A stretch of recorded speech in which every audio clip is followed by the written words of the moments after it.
केंद्रीय मंत्री व हरियाणा के पूर्व मुख्यमंत्री मनोहर लाल सोमवार को बहादुरगढ़ से भाजपा प्रत्याशी दिनेश कौशिक के समर्थन में भाजपा कार्यकर्ताओं की बैठक लेने पहुंचे। मनोहर लाल ने जहां भाजपा प्रत्याशी दिनेश कौशिक के समर्थन में वोट की अपील की और कार्यकर्ताओं को उनके लिए की जान से सहयोग करने का आह्वान भी किया। मनोहर लाल ने कहा कि हरियाणा में तीसरी बार नायब सैनी के नेतृत्व में भाजपा सरकार बनाएगी। इसके बाद हरियाणा में विकास को लगातार गति मिलती रहेगी। उन्होंने कहा कि भाजपा ने जिस प्रकार विकास कार्य लगातार करवाए हैं उससे लोगों का विश्वास बीजेपी में कायम है और लगातार बढ़ रहा है। इसलिए हरियाणा में एक बार फिर से भाजपा सरकार बनाने वाली है। मनोहर लाल ने कहा कि पूर्व मुख्यमंत्री नायब सैनी के नेतृत्व में एक बार फिर से भाजपा सरकार बनाएगी। साथ ही उन्होंने कहा कि कांग्रेस ने केवल भ्रष्टाचार फैलाने का काम किया और लगातार लोगों में फूट डालने का काम किया। कांग्रेस ने कभी भी जनहित में कार्य नहीं किया, केवल सत्ता पाने के लिए झूठे दावे व वायदे किए और सरकार को बिना किसी कारण के बदनाम करने का प्रयास किया।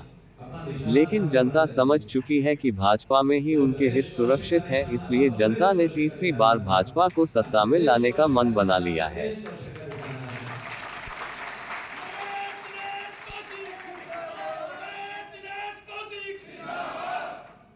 हमारे बीच में नगर परिषद की हमारी चेयरमैन श्रीमती सरोज राठी जी, भाई राजेंद्र भारद्वाज,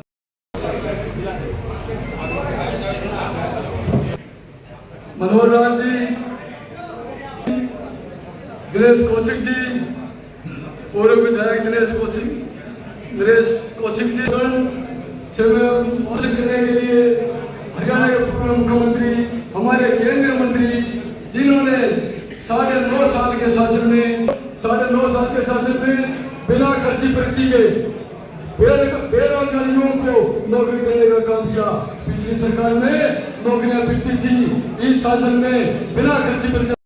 निश्चित रूप से हरियाणा में भारतीय जनता पार्टी के हमारे नायब सिंह सैनी मुख्यमंत्री जी के नेतृत्व में ये तीसरी सरकार इस बार निश्चित बनेगी।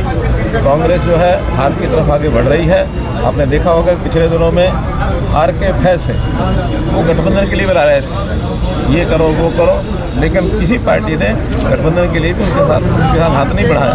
फिर भी छोटी छोटी पार्टियां उनको मिल गई, नाम लेने के लिए उनको 1-2 पार्टियों से गठबंधन कर ली। तो ये हार की निशानी है। हार में बौखलाए हुए कुछ भी अनावश्यक बोल रहे हैं, चाहे वो खुद हों चाहे उनके नेता हों। कभी आरक्षण के विरोध में, कभी वो सिखों के विरोध में, कभी जातिवाद के विरोध में।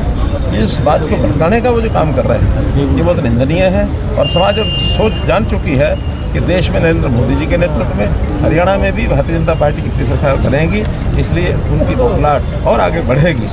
इसके लिए हम लोग जनता से अपील करते हैं कि शांतिपूर्वक तरीके से मतदान करें और आने वाले 5 अक्टूबर को भारतीय जनता पार्टी के फेवर में अधिक से अधिक मतदान करें। अरविंद केजरीवाल ने 2 दिन में इस्तीफा देने की बात कही है, क्या करते हैं? जो व्यक्ति जनता से घिर गया, भ्रष्टाचार के बड़े बड़े आरोप लगे हुए, अब उनको साफ कोई से उनमें से निकलना चाहता है, जनता निकलने नहीं देगी। जनता ने सब पहचान लिया है और आने वाले दिल्ली के चुनाव में अरविंद केजरीवाल को भी जितना ठोकना पड़ा जनता को जितना ठोके। सर, अनिल विज ने भी मुख्यमंत्री बनने की चाहत जताई है कि मेरा भी दावा बनता है, क्या कहेंगे? कोई एतराज़ नहीं है।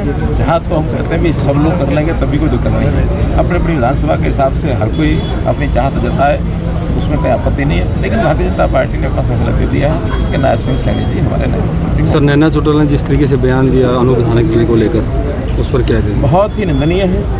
जो व्यक्ति, ये राजनीतिक तो विचारों का परिवर्तन होता रहता है, लेकिन किसी व्यक्ति को इस प्रकार से ढूंढे शब्दों में कोई टिप्पणी करना, ये किसी राजनीतिक नेता को मैं कहता हूँ बिल्कुल ही उसको नहीं देना चाहिए, अच्छा नहीं लगता है। अब कल को कोई इन नेताओं पर जो आज बोल रहे हैं इनके खिलाफ कोई बोलेगा तो कहते हैं कितना बुरा लगेगा। इसलिए मैं उनकी इस टिप्पणी की निंदा करता हूँ। बहादुर की सड़कें पिछले 10 साल से विकास के लिए बहुत सारे भूपेंद्र उन्होंने ने ये कहा कि 10 साल में सरकार ने कोई काम नहीं किया है, तो बात कह रहे हैं सारी सबको किया है।